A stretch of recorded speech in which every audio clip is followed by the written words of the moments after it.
los latinoamericanos no somos caracterizados a nivel mundial como las culturas más progresistas o más avanzadas o más disciplinadas. Cuando queremos hablar de culturas disciplinadas, hablamos de los chinos o hablamos de los alemanes, ¿verdad?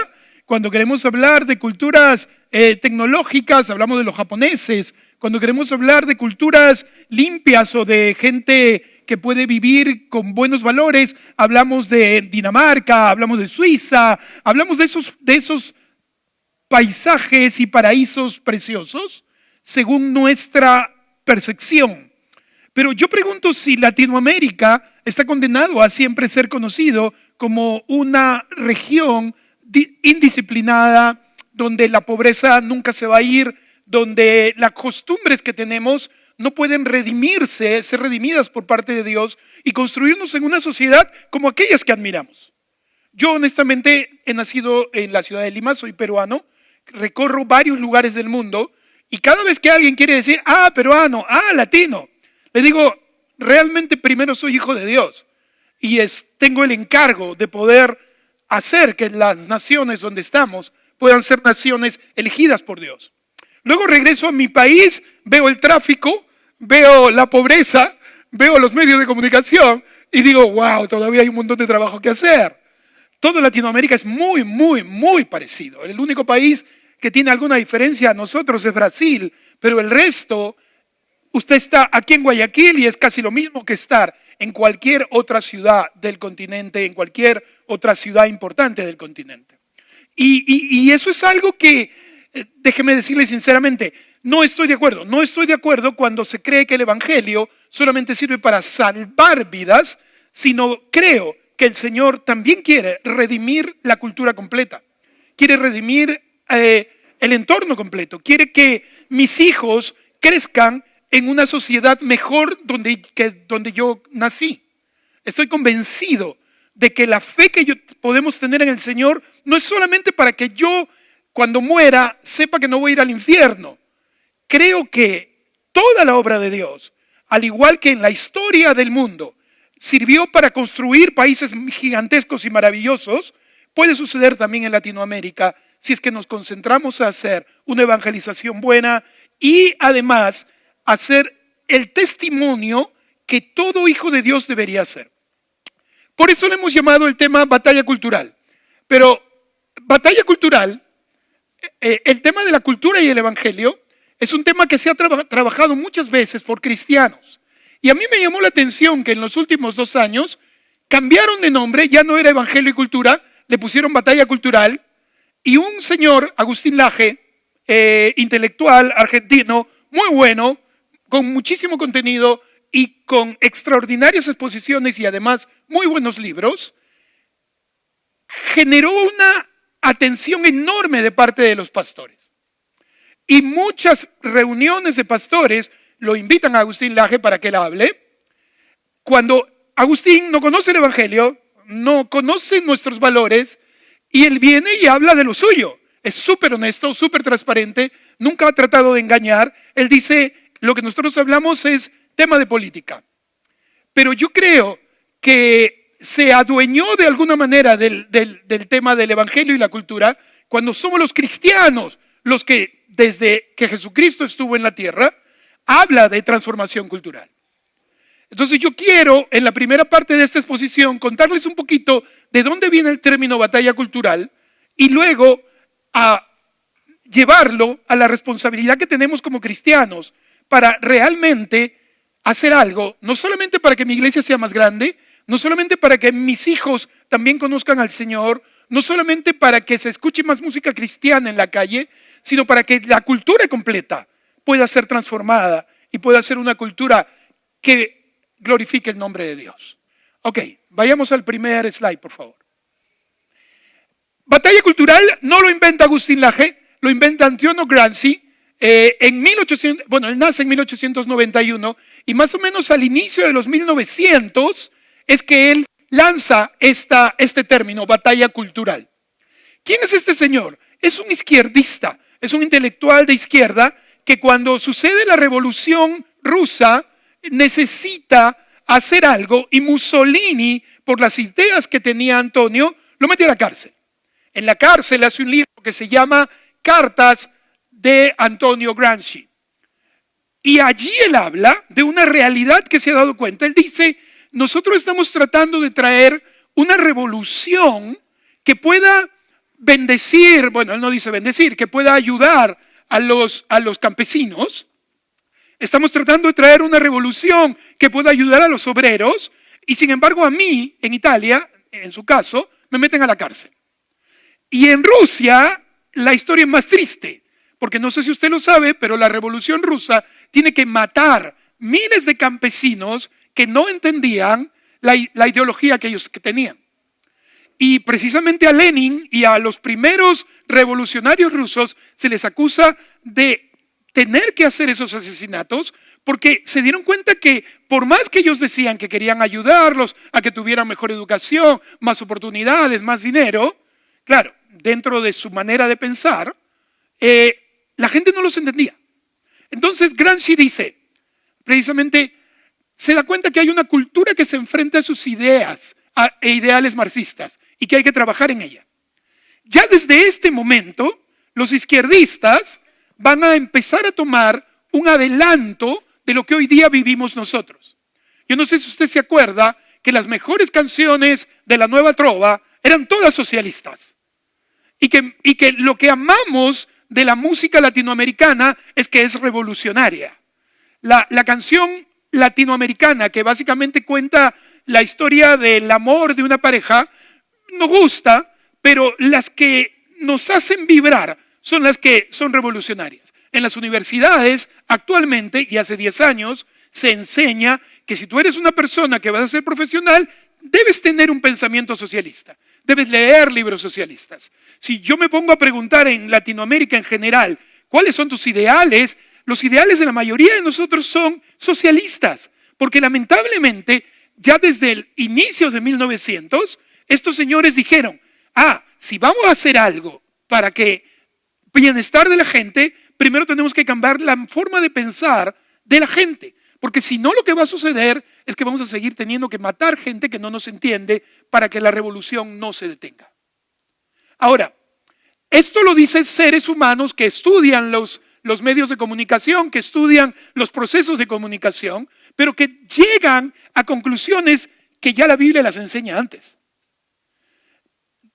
El siguiente, por favor, como bien dice Agustín Laje, Gramsci es el primer teórico que habla acerca de batalla cultural. Y Agustín Laje dice, la izquierda ha construido desde el 1900 hasta el 2000 tanta invasión a la cultura, sobre todo latinoamericana y del mundo en general, que por eso es que el ideal de toda sociedad latinoamericana es muy socialista. No es casualidad que Argentina, lamentablemente, ha perdido muchísimo en su economía, pero a pesar de que seguía perdiendo y perdiendo y perdiendo, seguían siendo elegidos presidentes socialistas y uno tras otro y uno tras otro y uno tras otro. No es casualidad que Venezuela esté como esté, porque en el momento en que tenían que elegir, eligieron así. No es casualidad que en México, luego de todo lo que han criticado a AMLO, ahora hayan vuelto a elegir a una persona de su propio partido. No es casualidad que en Perú, no es casualidad que en un momento el mapa de Latinoamérica todo era gobernado por gobiernos socialistas. Y gobiernos socialistas que lamentablemente están acompañados del globalismo, del sistema woke, de la nueva izquierda y que están acompañados también de ateísmo. Usted trate de hablar en Argentina acerca de el aborto y cómo es que no es agradable a Dios y que no es una buena idea para nuestra sociedad, y la mayoría de la juventud le va a decir que usted está equivocado. La mayoría de la juventud va a decir, estás quitando los derechos civiles, humanos, primordiales. No puedes hacer que alguien esté esclavizado por una célula que crece en él. Hoy día México tiene la nueva escuela mexicana, que es el término que le han dado al sistema pedagógico en el que están viviendo actualmente, que es exactamente la educación sexual integral que se está dando en todos los pueblos y ciudades de Argentina, y que le enseñan al niño que su biología no define su sexo y no define su género. y que le enseñan al niño que cuando tenga 5 o 6 años ya puede elegir tener sexo. Estas ideologías no se han metido de la noche a la mañana a nuestras sociedades. Ya les cuento, teóricamente se ha trabajado desde 1900 y durante todos los tiempos siguientes, yo personalmente, estudiando en la universidad y estudiando en diferentes lugares, allá en Lima participo mucho en todo lo que es el ambiente cultural. Trabajo en cine, distribuyo películas de cine, produzco para televisión, hago también mucho teatro y cuando tratamos de hacer algo con el Ministerio de Cultura, cuando tratamos de hacer algo con los grupos que se reúnen, hablan en idioma del género.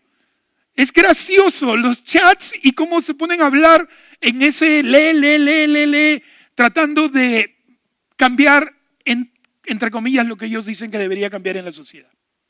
Estamos invadidos en Latinoamérica con el pensamiento socialista. Y es un pensamiento que lo han acuñado la gente que ha trabajado la batalla cultural. Ahora, yo quiero detenerme en esto, por eso lo subrayé. Agustín Laje, buen tipo, extraordinario intelectual, muy buen expositor, entra a la iglesia cristiana y nos dice que la batalla cultural es una confrontación de tipo política. Y yo digo, ajá.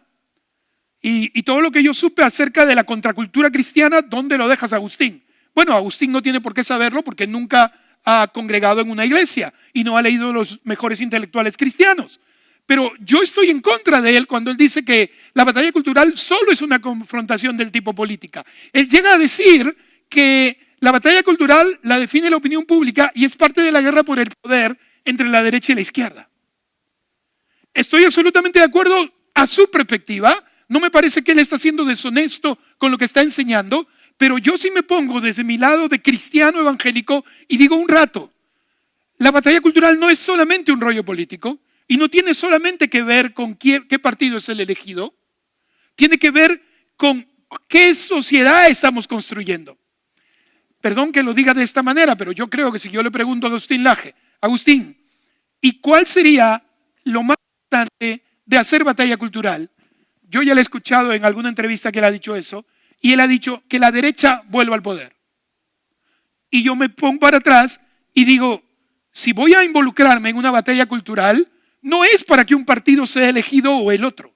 No es para que una ideología política sea superior a la otra. Yo tengo un Señor para el que quiero trabajar siempre. Y creo que es el Señor que ustedes también tienen en su vida. Y yo creo que el término batalla cultural no deberíamos permitirle a los intelectuales que no conocen al Señor que sea solamente un tema para política. Deberíamos traerlo y analizarlo a partir de las Escrituras para darnos cuenta que en realidad el primero que quiere transformar nuestra cultura y nuestras sociedades es nuestro Dios. Y si el término batalla cultural y el expositor Agustín Laje entró a nuestros congresos, a nuestras conferencias, a nuestras iglesias, bienvenido por lo que nos trajo. Pero ahora seamos buenos creyentes, agarrando lo bueno y desechando lo malo. Creo que lo malo es creer que solamente es para cosas políticas. Creo que lo bueno es que nos vuelve a despertar para decirnos, no tienen que estar acostumbrados a las ideologías que no son conforme a sus valores. No tienen por qué acostumbrarse a eso. Ustedes pueden estar en contra de eso. Yo creo que lo bueno de esta batalla cultural que Agustín Laje ha llevado a muchas iglesias es precisamente eso. Podemos hacer una pelea en el mundo cultural y no solamente en el mundo espiritual. Seguimos, por favor.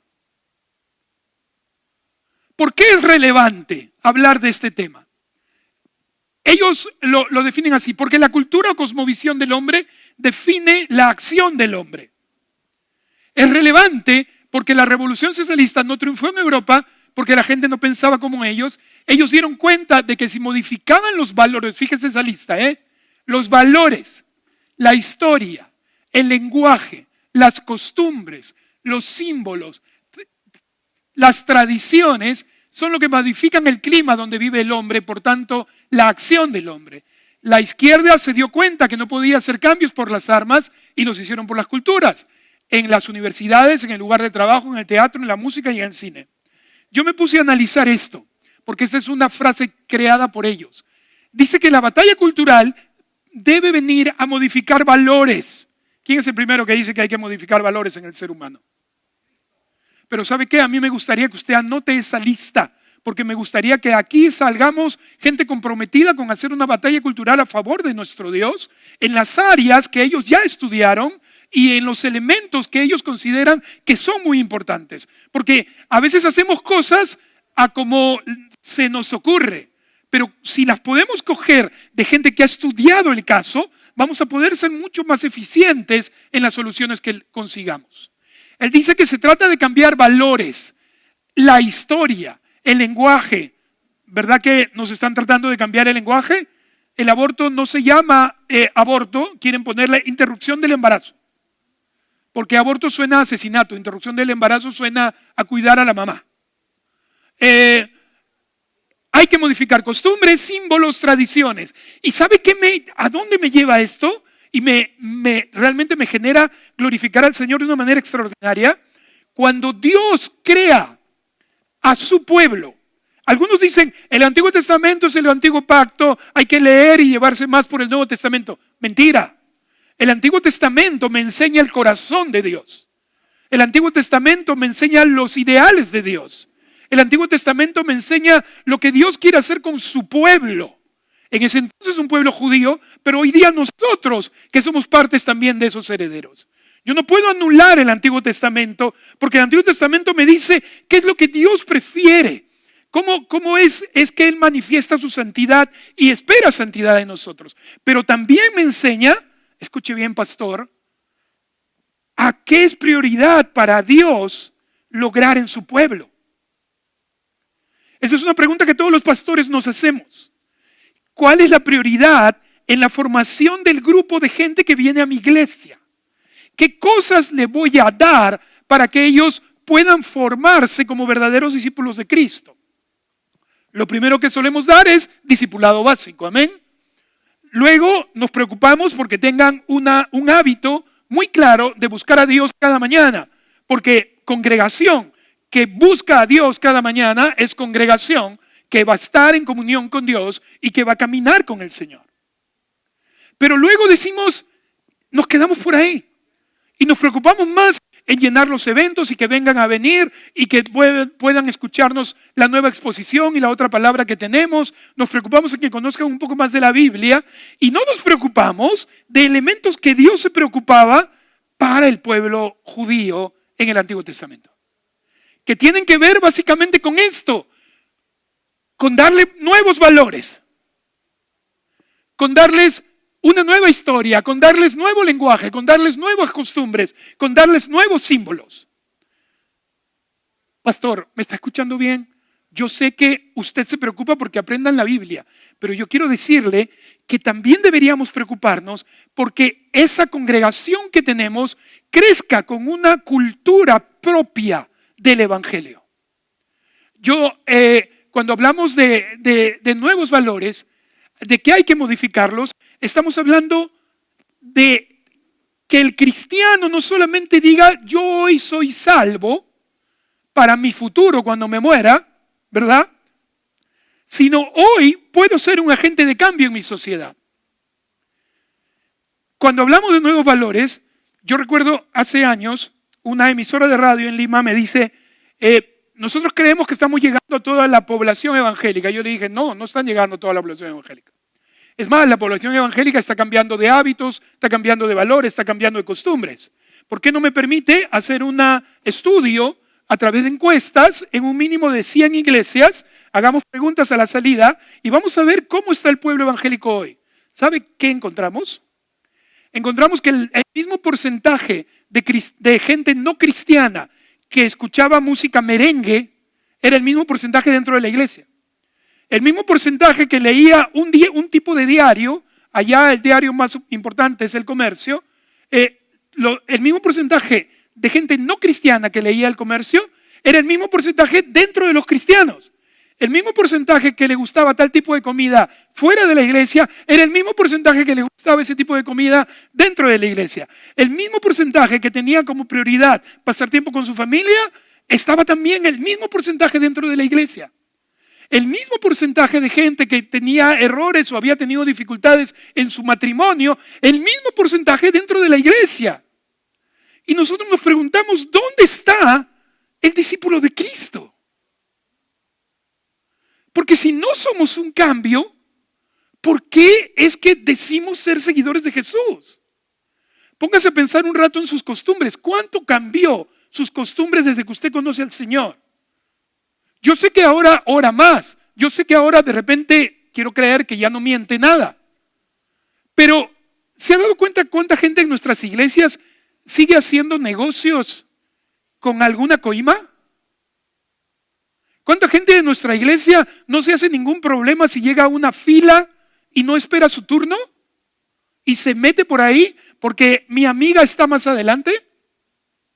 ¿Cuánta gente de nuestra iglesia cuando ve una situación injusta no se hace problemas porque está de moda no hacerse problemas por nada?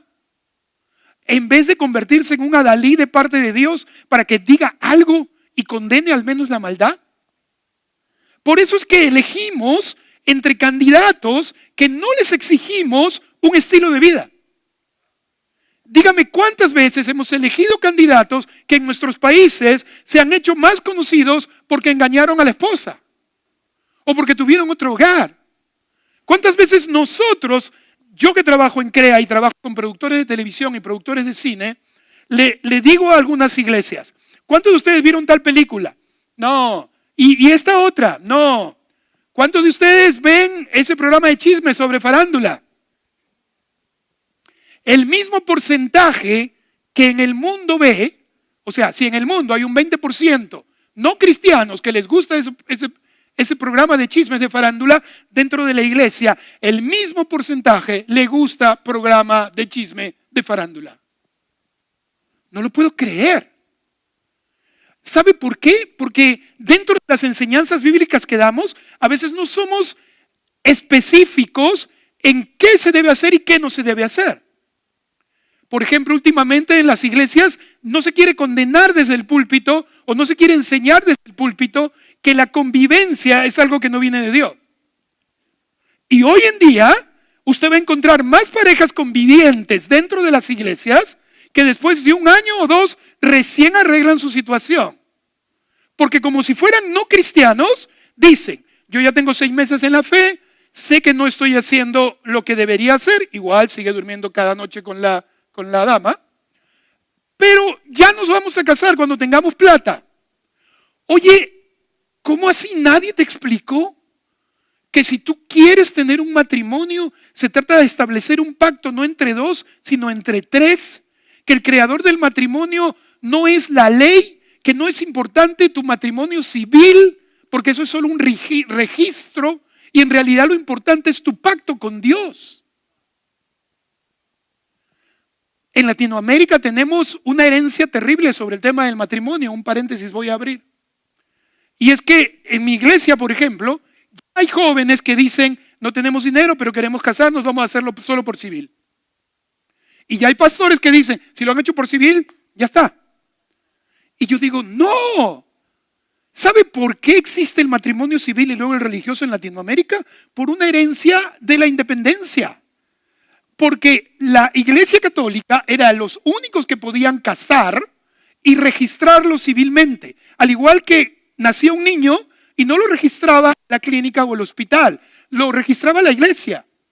Si ustedes van a ciudades más originarias de nuestros países, ustedes se van a dar cuenta que la partida de nacimiento no la tienen que recoger del registro electoral, sino de las parroquias. Sobre todo de gente mayor de 60, 70 años. Ahora, ¿por qué es que tenemos matrimonio civil y matrimonio religioso? Porque en los Estados Unidos no es así. En los Estados Unidos usted se casa con una persona que tiene un documento que puede hacer matrimonios y él tiene, al tener ese documento, la posibilidad de registrarlo. Muchos de ellos son pastores, otros de otras religiones, pero no hay 2 matrimonios. Es una tradición latina, ¿sabe por qué? Porque a los evangélicos, cuando casábamos en nuestras iglesias, no nos permitían registrar esa boda.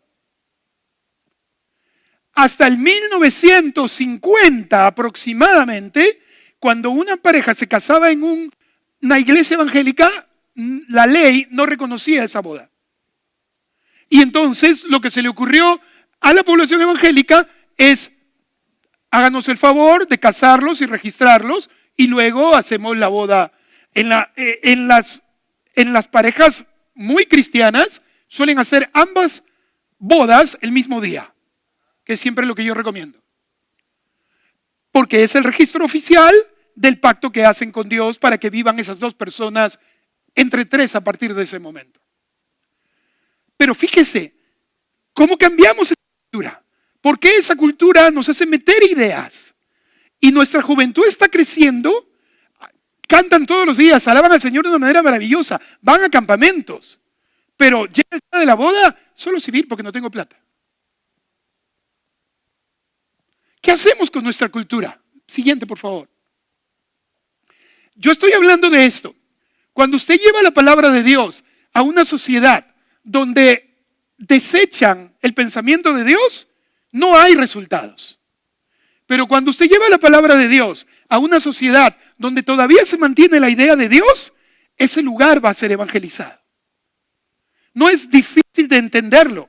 Vaya a España hace unos 5 años atrás y trate de hablar de Dios.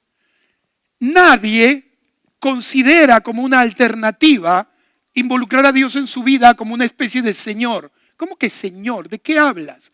Vaya a Francia desde hace unos 50 años atrás y trate de hablarle de Dios. A alguno de ellos le va a decir: bueno, Dios se lo dejamos a los filósofos y a los artistas que hablen de ese tema.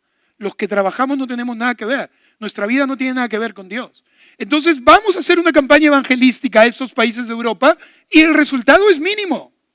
Vienen los predicadores norteamericanos o ingleses a hacer una campaña evangelística en Latinoamérica y el resultado es para la foto. ¿Verdad? Ahora se van al África o se van al Asia y el resultado es para la foto. Es extraordinaria la cantidad de gente que se junta, porque la cultura en nuestras sociedades aún no ha anulado la existencia de Dios. Y no debemos permitirlo. Lo que yo más le ruego al Señor en mi trabajo cultural y con películas y con teatro es: Señor, aunque sea un programa en televisión abierta que siempre mencione a Dios, aunque sea un periodista que termine diciendo Dios te bendiga. Nuestra sociedad latinoamericana se está secularizando cada vez más. Tengo terror de que lleguemos a la situación de los países ateos. Pero no va a cambiar si es que seguimos creyendo que el evangelio es solo para decirle a mi hermana: no quieres ir al infierno, recibe a Jesucristo. Yo lo que le tengo que decir es: ¿estás satisfecha con tu vida? ¿Sabes que hay un Dios que quiere que tú tengas una vida mejor? ¿Sabes que ese Dios te ofrece no solamente vivir contigo todos los días, sino que además te ofrece convertirte a ti en un agente de cambio para la sociedad? Yo puedo darle un evangelio completo y no solamente hacer que tenga miedo del infierno. No podemos seguir predicando diciéndole: Dios tiene un plan maravilloso para tu vida. Porque Pablo y todos los apóstoles no tuvieron el gran plan maravilloso para su vida, ¿verdad? Sufrieron mucho por el Señor. Pero lo que tengo que hacer es una predicación del evangelio en todo lo que significa. No podemos permitir que Latinoamérica se convierta en un lugar donde la idea de Dios no funcione. Si usted es productor, si usted trabaja en radio, si usted trabaja escribiendo, no deje de poner la palabra Dios. No deje de poner Jesús. Yo escucho a muchos que dicen: quiero hacer una película cristiana, pero que no parezca tan cristiana al inicio. Y que sí enseñe valores. Y aún mencionar palabra de Dios, pero sin decir que es de la Biblia. Y yo lo miro y digo: ¿y para qué lo haces entonces? Anda, compite con Hollywood y anda a hacer algo entre ellos. Pero si tú vas a usar las herramientas del arte para predicar el evangelio, menciona quién es Dios, menciona que la fuente es la Biblia, menciona que Dios quiere ser el Señor de todo lo que existe. Hay muy buena intención en el que quiere llevar valores cristianos, pero ¿cuántas veces Disney, películas de Disney de antes, no las de ahora, enseñan buenos valores? ¿Cuántas veces películas hechas por gente que no es cristiana enseñan buenos valores? Estados Unidos ya lo pasó. Hay una película que se llama El Contador de Historias, algo así, en los Estados Unidos, hecha por un cineasta cristiano de esos pequeñitos, uno independiente que no es grandioso. que muestra cómo en Estados Unidos tuvieron la misma idea. Vamos a hacer cosas como la familia Ingalls. ¿Cuántos saben que la familia Ingalls fue hecha por cristianos evangélicos para predicar el evangelio? Y tuvieron el error de nunca mencionar a la fuente. ¿Cuántos saben que Barney fue creado también por evangélicos? Para también llegar a los niños con valores buenos sin mencionar que eran bíblicos. ¿Cuántos de ustedes saben que Barney o la familia Ingalls han llevado gloria a Dios por un montón de gente entregada a Cristo? O sea, estamos queriendo repetir la historia que ya alguien ha cometido esos errores. Sigamos avanzando. Este es el primer cristiano que escribe un libro sobre cristianismo y cultura. Y él menciona, analizando la vida de Jesús, que hay 5 aspectos en el que debería hablarse. Cristo, al inicio de su ministerio y en varias ocasiones, critica la cultura de su época. Yo puedo y debería criticar la cultura de mi época cuando eso pase. En otras ocasiones, Cristo se involucra en la cultura. Y inclusive recuerdan a Pablo cuando busca ir al aerópago para poder hablar allí y no habla en las calles porque la costumbre allí era otra. Cuando él menciona a sus poetas, no solamente tenemos que criticar la cultura, sino podemos compartirla. Es fantástico cuando los latinoamericanos somos orgullosos de nuestros mejores poetas, de nuestros mejores literarios, de nuestros mejores cantantes. Podemos serlo sin ningún problema. Cristo por encima de la cultura, Cristo y la cultura como una paradoja y Cristo transformador de la cultura. ¿Usted quiere saber un poco más de este tema? No me puedo detener ahorita, pero es un libro muy recomendable que ya está en PDF, ya está en YouTube y ya está en español. Vamos al siguiente, tengo varios libros. Contracultura cristiana, ¿lo leyeron? Un clásico hace unos 8 años, de John Stott. John Stott, a través de interpretar el mensaje del Sermón del Monte, nos enseña que el verdadero discípulo de Cristo no puede solamente estar contento por ir a la iglesia y que su familia vaya a la iglesia, sino que tiene que preocuparse, como Jesucristo se preocupó, que el entorno de su familia sea un entorno que respete la idea de Dios, que respete el evangelio, que respete los valores de Dios. John Stott sustenta que Jesús enseñó los valores del reino de Dios en una forma tal que al discípulo no le queda otra opción que ser contracultura, que estar rechazando la cultura que reine, pero no solamente destruyéndola. Basta de seguir solo criticando los programas de televisión que vemos. Es hora de que nos unamos a que existan otros programas de televisión. Yo no sé cuántos de ustedes apoyan iniciativas cristianas de programas de televisión. Déjeme decirle que en mi país, espero que no pase aquí, cuando yo me presento con alguna nueva película, hay algunos hermanos que me dicen, nosotros ya la vimos. Y yo digo, pero vamos a estrenarla. Latinoamérica, ¿cómo estás? Tuve una experiencia, Paco del Toro hace muchos años me dijo, César, ¿puedes llevar cicatrices? Claro que sí, ya habíamos estrenado otra película de él. La primera película, que era Punto y Aparte, nos fue tan bien que los diarios y los canales de televisión nos apoyaron a promocionar cicatrices. Hubo tanta promoción de cicatrices hasta el día del estreno, y el día del estreno no fue nadie. 10 personas. Y un montón de emails y un montón de mensajes. Gracias por la película, César. Nos ha bendecido a nuestra iglesia. No sabes lo que ha hecho. Yo he podido volver a restaurar mi hogar. ¡Wow! ¿Qué tal película? Yo me fui al lugar donde se fabrica la piratería y había cicatrices 1, 2, 3, 4, 5, 10. ¿Qué cosa era? Películas mexicanas que le habían cambiado el título. Y todas las iglesias la estaban presentando como película cristiana. Latinoamérica, ¿por qué? ¿Por qué apoyamos y le damos rating a programas que no tienen que ver con nuestra forma de pensar y no apoyamos a iniciativas cristianas que entran a los canales de televisión porque no son de mi iglesia? Como no es de mi iglesia, no lo voy a ver. Usted y yo no estamos para hacer crecer el reino de nuestro pastor. Usted y yo estamos para hacer crecer el reino de nuestro Dios. Y cualquier cristiano que tenga una iniciativa para que los medios de comunicación hagan que nuestros países no se enfríen, tendrían que ser ayudados y apoyados por todos nosotros. Vamos corriendo, por favor. No se puede perder este libro. Por favor, búsquelo. Darrell Miller dice, y él habla con experiencia personal. Yo sí creo, dice, que el evangelio puede cambiar aún la situación de pobreza de los países del tercer mundo. Y él presenta en el libro experiencias personales demostrando que no solamente es cuestión de cambios económicos, es cuestión de cambio de forma de pensar. Y el evangelio, ¿qué te dice? Transformaos en su manera de pensar. Tener la salvación es el primer paso para entrar al camino hacia el reino de Dios. No es el último. Hoy en día está de moda la hipergracia también dentro de las iglesias.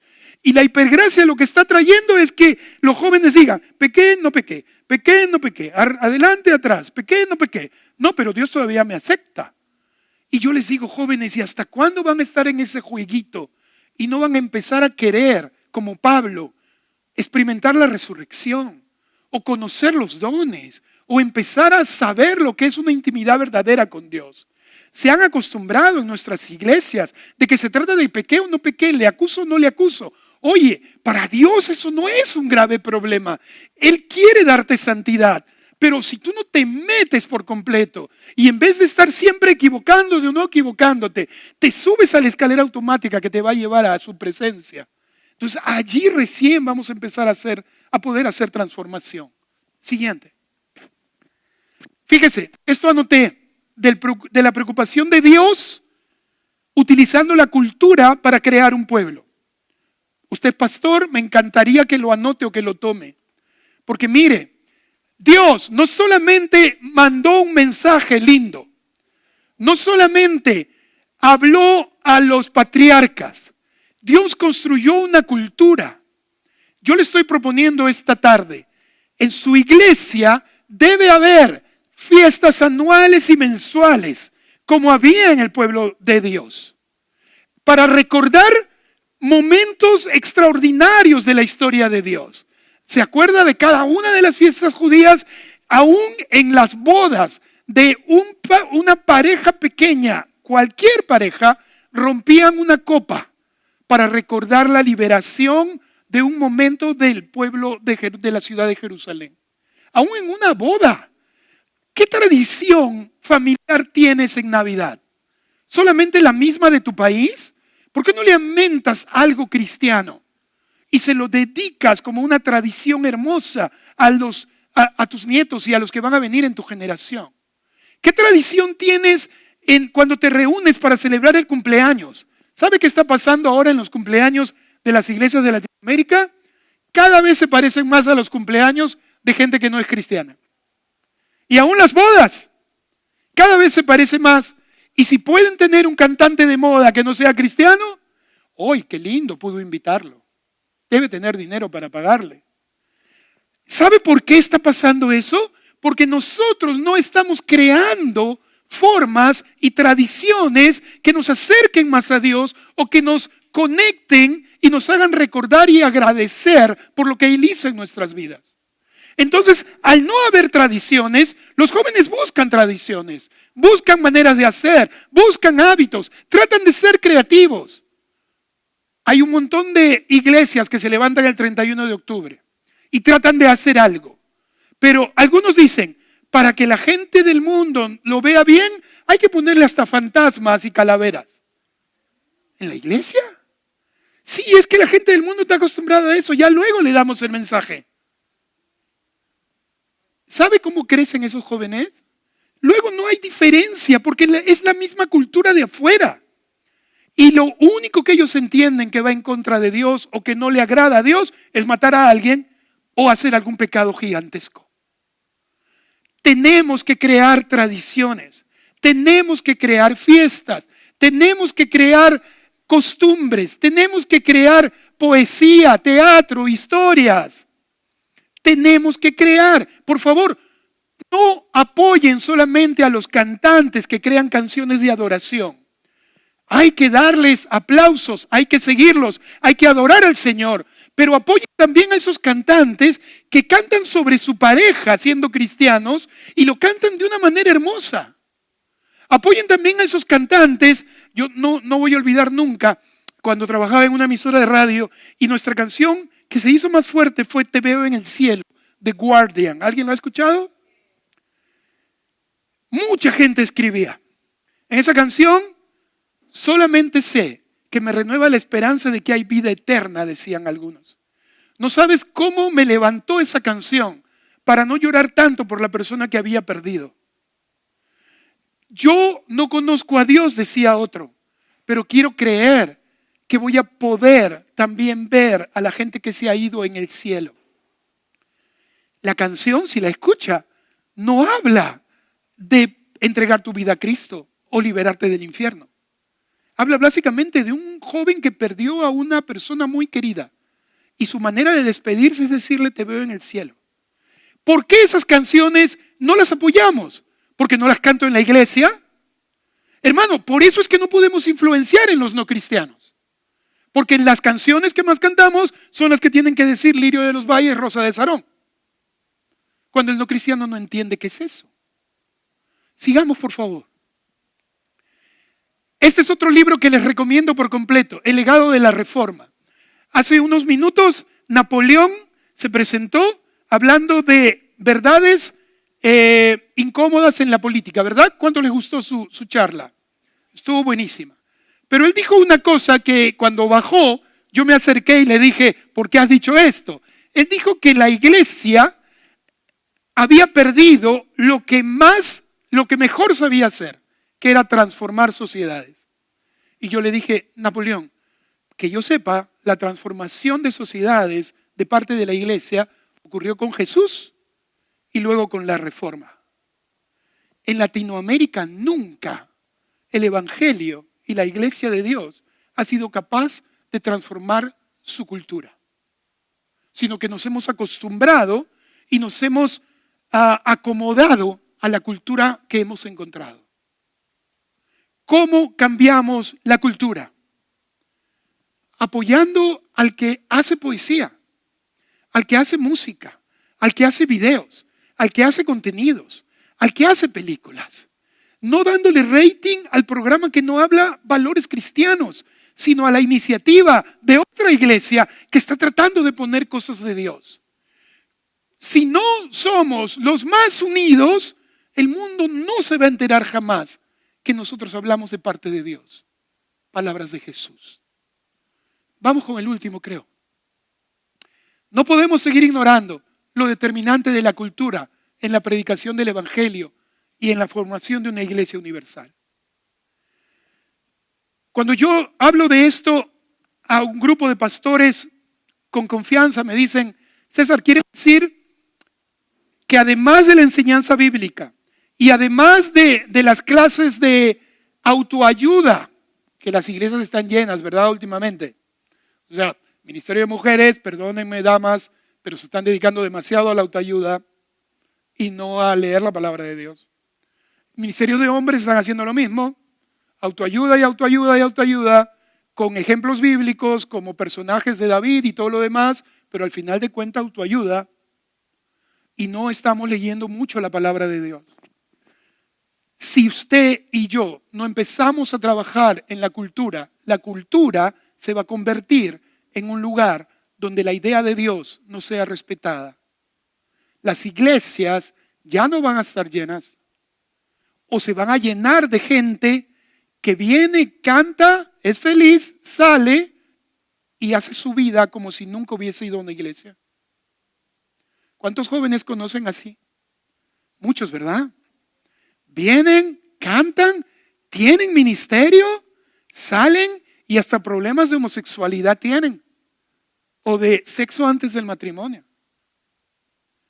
¿Por qué? En Ezequiel hay un pasaje maravilloso.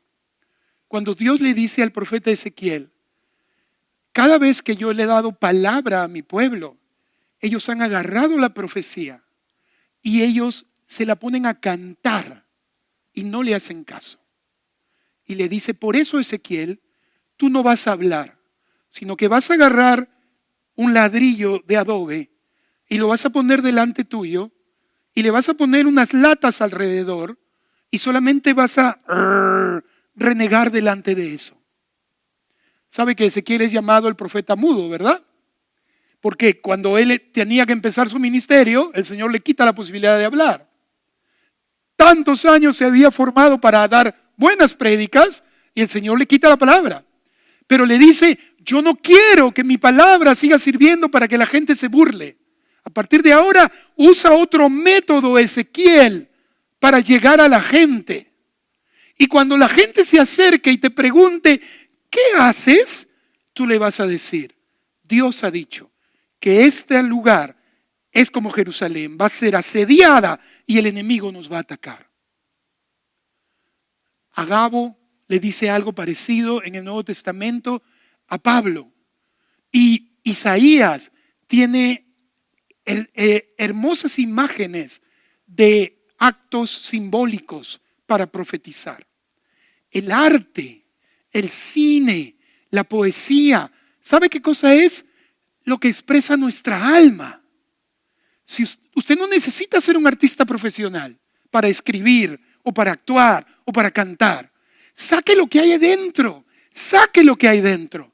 Cuando saque lo que hay dentro, las personas que lo escuchen van a decir, yo pienso como él, siento como él, siento como ella. Y eso va a ir construyendo cultura.